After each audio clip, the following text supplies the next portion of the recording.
Tiempo ya para el análisis, la tertulia, la opinión en este informativo de la medianoche. Me acompañan durante los próximos minutos, van a estar conmigo en esta misma mesa dos periodistas. Isabel Jimeno, ¿qué tal? Bienvenida, buenas noches. ¿La campaña va bien? Bien, va bien. ¿Con ganas de que acabe esta y empiece la siguiente? Pues casi que sí, porque nos toca como más de cerca la otra, entonces... Sí, bueno, no sé si eso aunque es va bueno. a ser cansada. No sé si eso es bueno, hermano. Ignacio Fernández Sobrino, ¿qué tal? Buenas noches. A ti esto te apasiona, esto de las... Sí, además me parece muy económico. Hacer dos campañas seguidas a 130 millones de milloncejos de euros cada una, pues no está mal. Es un país rico este, nos sobra el dinero. Vayan sumando. 500 millones de euros de golpe y porrazo, no está mal. Vamos a dejar a Ernesto Escapa que antes nos ilustre con los titulares de la prensa regional. Ernesto, ¿qué tal estás? Bienvenido. Buenas noches. ¿Con qué empiezas? ¿Con la Pues noticia? mira, empezamos con el diario de Valladolid, El Mundo, que destaca el juicio que se está celebrando en Valladolid a propósito del asesinato, de la muerte de la niña de 4 años, Sara. La fiscal acusa a la madre de Sara de no protegerla porque le era indiferente y también sostiene que su pareja golpeó y violó a la niña de 4 años. Cambiando de asunto, ABC destaca en las páginas de Castilla y León que Junta y empresarios ven desaceleración económica en la subida del desempleo que recoge la encuesta de población activa. También Diario de León destaca en su primera este mismo asunto. El primer trimestre acabó en la provincia con los peores datos del paro desde hace 10 años y señala que León es la cuarta provincia con peor tasa de actividad de España. Diario de Palentino destaca en su primera que Casado promete activar el 155 y Sánchez apela a los abstencionistas. Y por último, el diario La Razón destaca el nuevo impulso del gobierno Herrera a los colegios rurales de la comunidad.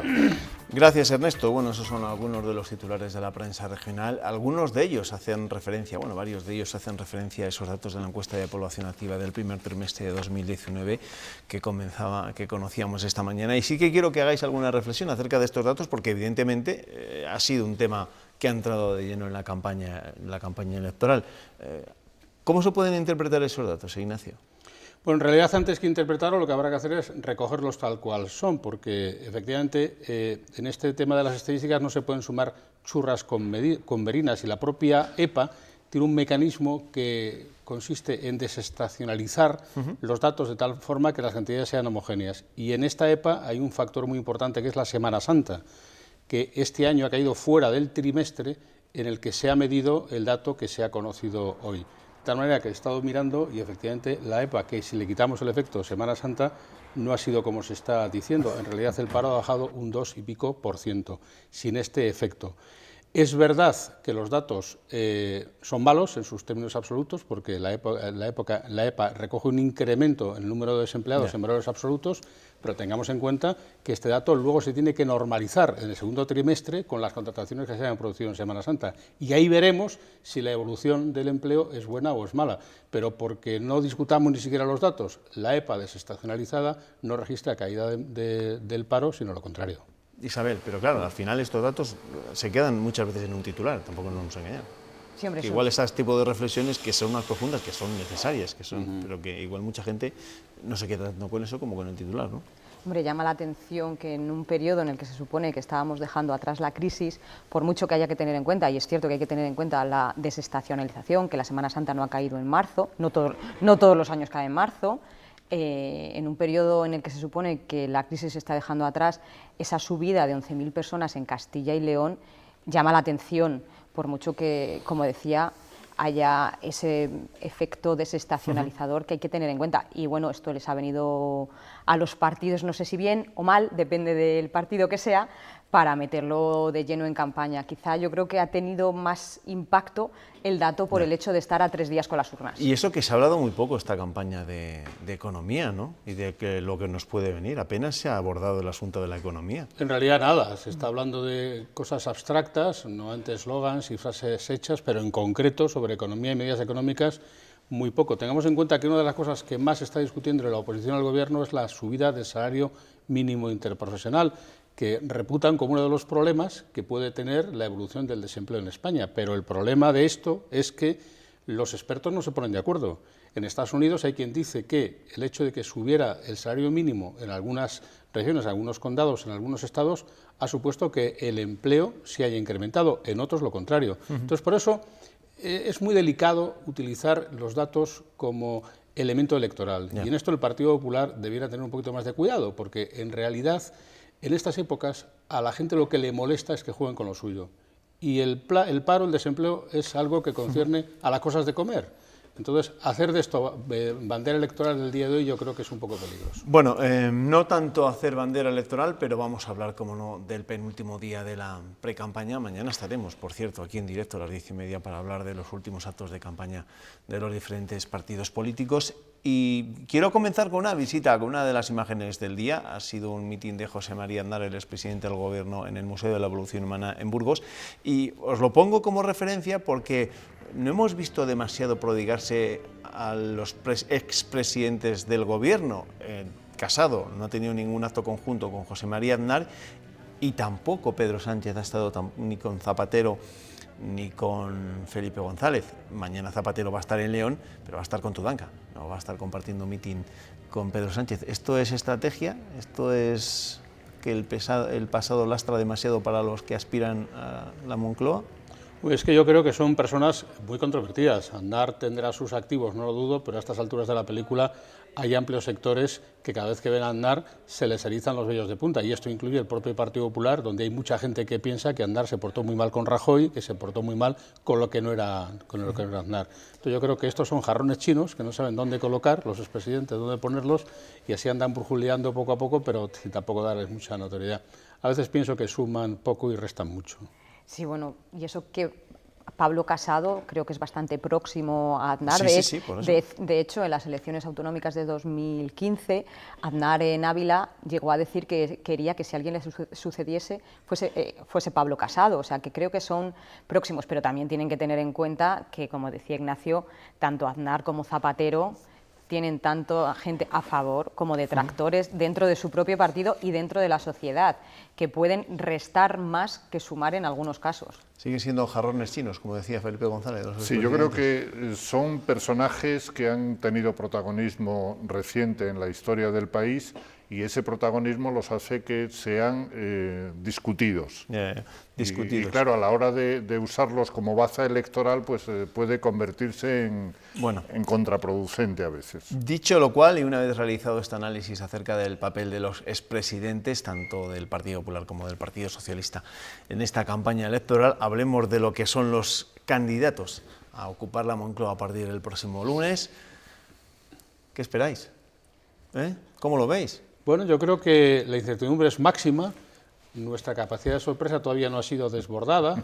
No, ¿todavía esperas alguna sorpresa más de aquí al domingo? Sí, yo sigo siendo muy descreído respecto, y lo he dicho alguna vez aquí incluso, respecto de la calidad de las encuestas que se están haciendo en España, de la forma como la gente responde ante los encuestadores, y por tanto la capacidad que tienen los encuestadores de averiguar la verdad. Eso es o sea, que les miente, estás diciendo, los encuestadores. Yo creo que muchas veces les miente, muchas veces no le dicen lo que hay, con amplios niveles de gente que dice que no sabe, no contesta, que todavía no lo tiene decidido, aunque sí que lo tenga decidido, y con reacciones, no sé lo que va a pasar, casi nadie lo sabe. En realidad, en este momento, la incógnita es máxima, y yo creo que media Europa nos está mirando a ver qué ocurre aquí, porque bueno, si hay un resultado claro, más o menos a favor de un lado o de otro, pues no pasa nada. Es decir, al final gobierna uno, gobierna otro, más o menos equilibrio. El problema es como parece que puede haber un empate, y esa situación, desbloquearla, igual tiene su complejidad, requiere pactos un poco extraños. Vamos a ver, yo creo que está todo muy abierto. Bueno, Isabel sabe más, que está todo el día. Bueno, no sé si sé más, creo que coincido con Ignacio en que es muy abierta, mucha incertidumbre, y en que no me creo del todo esas encuestas en las que dan tanta diferencia entre el PSOE y el PP. Puede que el PSOE quede por delante, pero no me creo que tenga ese resultado, y hay muchísimo voto oculto, y siempre el voto de la derecha ha sido más oculto que el de la izquierda. Uno de los aspectos que tiene que ver precisamente con ese grado de incertidumbre que existe en estos momentos es el efecto Vox. Pero es algo que en otros países del entorno europeo... Bueno, ocurrió también con Podemos en las pasadas elecciones, hay que reconocerlo, ¿no? Quizá nadie se esperaba un resultado tan espectacular de Pablo Iglesias y los suyos, pero claro, tú estuviste en el mitin de Abascal hace un par de semanas, la semana pasada en Valladolid, en el Miguel de Cervantes. Había mucho entusiasmo por parte de la gente que fue, es lo que más me sorprendió, un entusiasmo que no había visto yo en otros mítines de diferentes partidos a lo largo de estos años. Y había gente de muy diversos estilos o perfiles, se podría decir, al menos estéticamente, que es la manera en que se puede juzgar, de muchas edades, había mucha gente joven y eso hace que sea una incógnita, pero también es cierto que es que en otros países del entorno europeo lo que se puede llamar extrema derecha, como se le califica aquí a Vox, también ha crecido. O sea, y España no es una isla que permanezca ajena a lo que está ocurriendo en el resto de países. Vamos por detrás en algunas cosas, en otras por delante, pero ahí creo que vamos a seguir la misma estela. No sé hasta qué punto va a tener una irrupción grande, porque también es cierto que hay muchas provincias pequeñas en las que hacerse con un escaño es muy difícil, ¿no? Es muy porque complejo. Cuando en Soria hay 2 escaños a repartir, es muy difícil que todos los partidos saquen.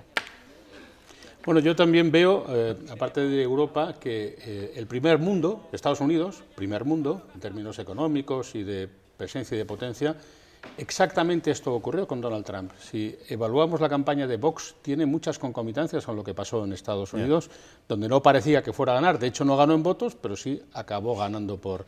Que no digo yo que vaya a pasar aquí, pero en algunos países de Europa ha ocurrido ya que partidos radicales de derecha han conseguido resultados muy importantes, incluso en algunos están pudiendo gobernar. Por tanto, estamos hablando de un fenómeno moderno y en esa medida no sería raro que Vox obtuviera un resultado bueno. Y un fenómeno moderno, además te lo pregunto a ti, como director de A3 Media, director de Onda Cero, porque precisamente vos os ha boicoteado, ¿no? Porque no les gustó alguna de las cosas que dijisteis, ¿no? Claro, posturas tan antidemocráticas, ¿por qué parece que acaban teniendo éxito? Porque lo vimos en el fenómeno de Donald Trump, ¿no? Parece que ir contra los medios te favorece. En ese mimetismo están haciendo lo mismo que hizo Donald Trump, que es proceder contra los medios en la expectativa de aquella gente que considere que los medios, de alguna manera, formamos parte del problema. Y entonces Donald Trump lo hizo muy activamente con todos los medios de comunicación americanos, excepto con la Fox, que es el único canal al que él respeta, o respetaba, y otro canal más radical, y aquí creo que están haciendo lo mismo. Me parece que es un poco impostado y un poco exagerado, pero está pasando eso, y hay gente que igual lo puede compartir. Desde luego, el fenómeno Vox no sabemos si será o no pasajero, lo que sí sabemos es que es el que está, de alguna forma, capitalizando la campaña electoral, por exceso o por defecto. Y esto también es un problema de los partidos grandes. Y eso que ellos no han hecho prácticamente campaña, o sea, se la han hecho el resto de partidos. O sea, que eso hay que tenerlo en cuenta. Y como decía él, quizá dicen muchas cosas que la gente está esperando a que alguien diga, que ponen voz a lo que la gente piensa. Se han cansado de esos eufemismos y la gente está esperándolo eso, porque se han cansado de los eufemismos y Vox habla con una llaneza que a veces sorprende. Pero el hecho de los medios y esa impresión conspiranoica la comparten con Podemos, que hace 4 años Podemos tenía una actitud muy similar a la de Vox en esa visión conspiranoica por parte de los medios contra ellos. Bueno, vamos a cambiar radicalmente de asunto. Ya saben que de la campaña seguiremos hablando mañana en ese programa especial que a partir de las 10:30 vamos a tener aquí también en directo, contándoles lo que está siendo, lo que va a ser el cierre de campaña por parte de los diferentes líderes políticos, para hablar de un asunto pues, mucho más desagradable, mucho más triste, ¿no? El juicio por la muerte de la pequeña Sara en Valladolid ha comenzado este jueves, una vez conformado el jurado. Son 11 personas en total, 9 titulares y 2 suplentes, y ocupan estos asientos que, en fin, asientos que le vamos a poder mostrar.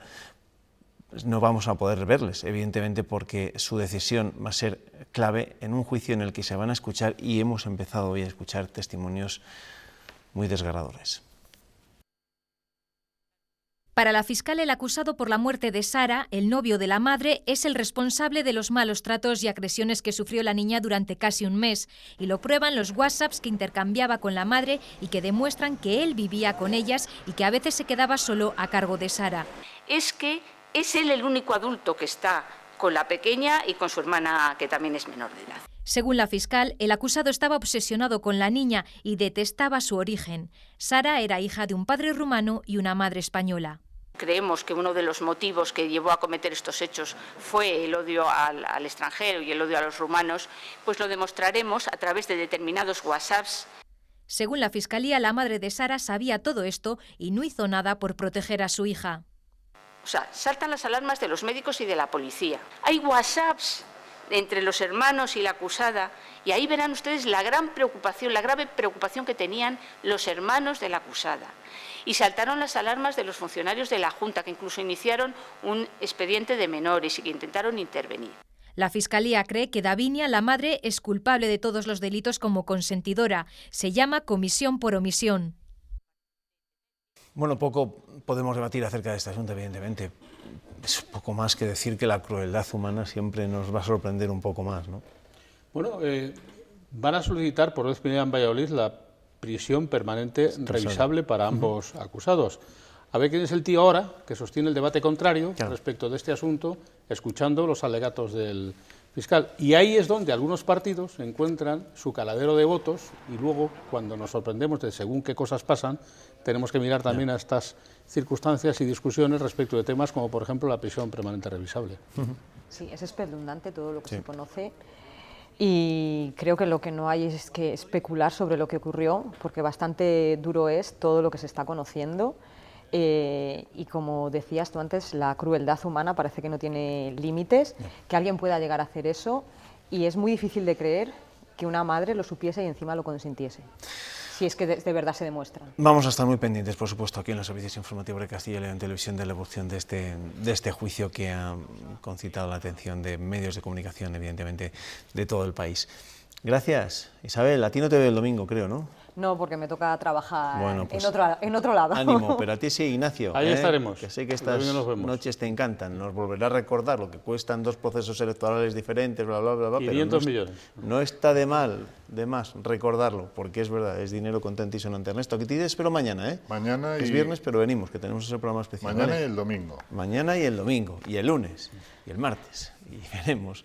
Hasta mañana. No se escapa. No sé, no se escapa, ¿no?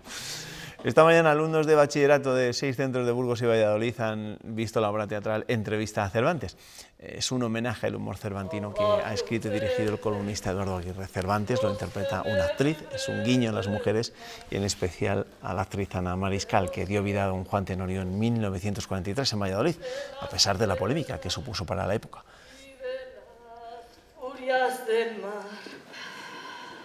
Ha llegado la hora de conectar con la Estación Espacial Interprovincial Estrella Mudéjar.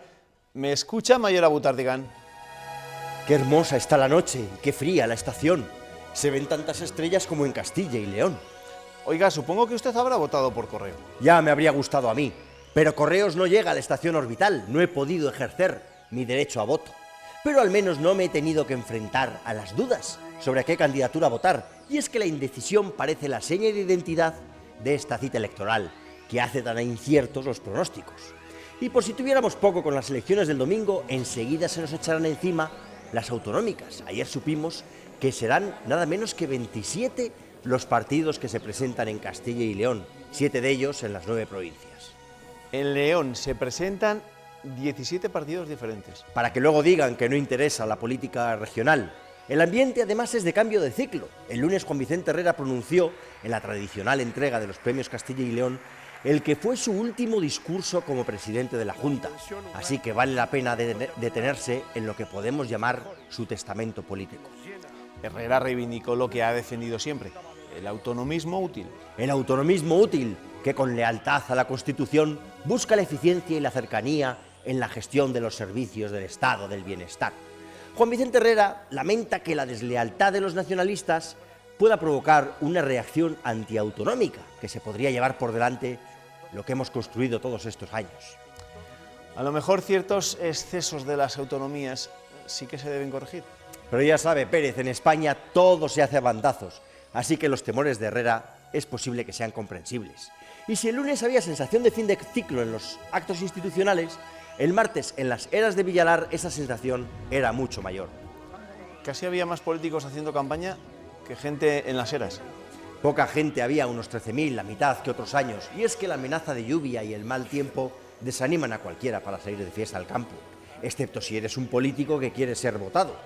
Los políticos se dejaron ver en gran número en las casetas, en las ofrendas florales al monolito y en el escenario de Castilla y León Televisión.